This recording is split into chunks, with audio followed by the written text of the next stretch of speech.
If you could take one small action today that could help trigger a society-wide approach to ending domestic violence, would you take it?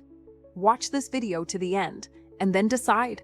History is full of turning points, and sometimes they begin with just a group of ordinary people deciding that the old approach is no longer good enough. The statistics on domestic violence are shocking. Globally, one woman or girl is killed by an intimate partner or family member every 10 minutes. In Australia, women and children continue to live in fear in their own homes while frontline services struggle to meet demand. Governments have spent billions of dollars trying to reduce domestic violence through policing, support services, education, legislation, and public awareness campaigns. These measures are important. Victims need protection. Perpetrators must be held accountable. But despite decades of effort, the problem persists. So perhaps it's time to ask a different question.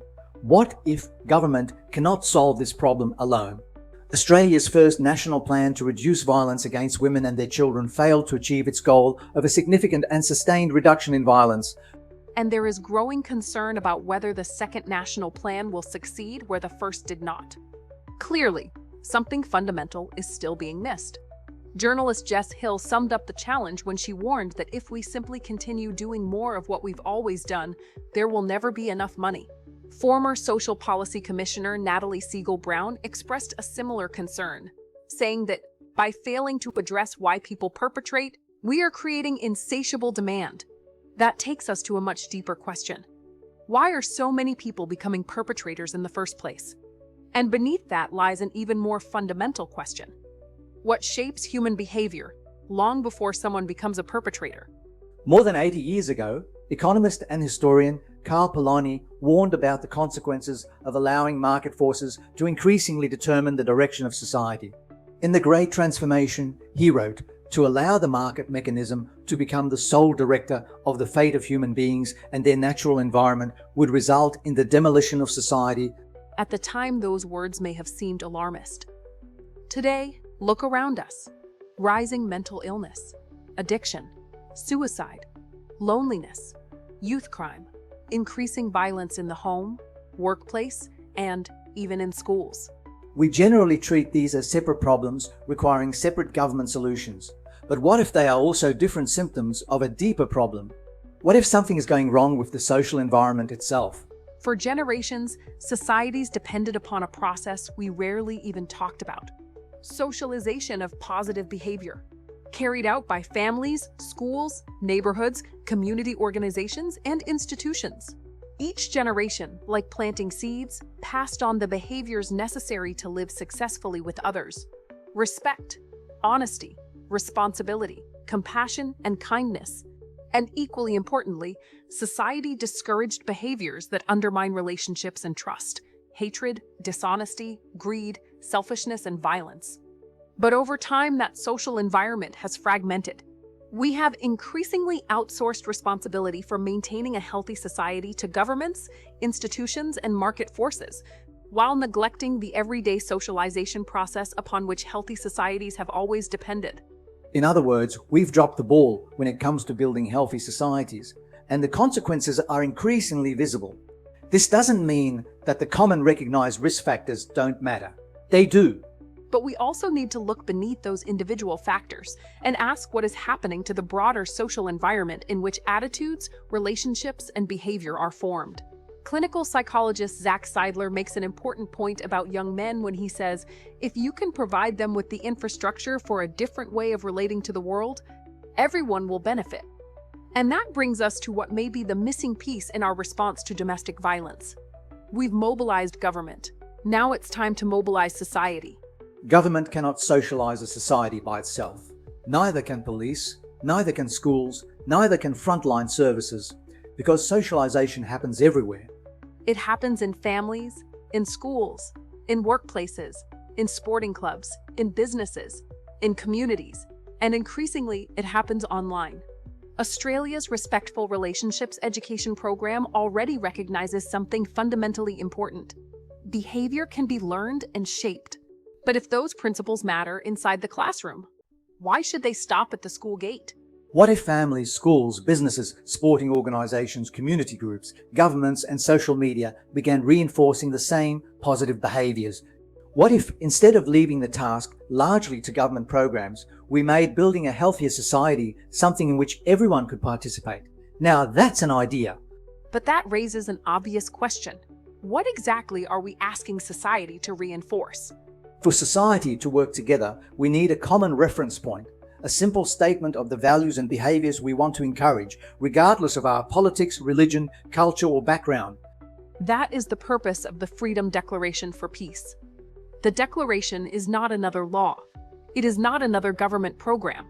It is a common vision or a shared statement of the behaviors that build trust, strengthen relationships, and enable people to live peacefully together. And once we have that common reference point, something powerful becomes possible. Imagine walking into your local supermarket. Instead of hearing only the familiar announcement that abusive staff will not be tolerated, you also hear, "Thank you for helping us build a community founded on respect and trust."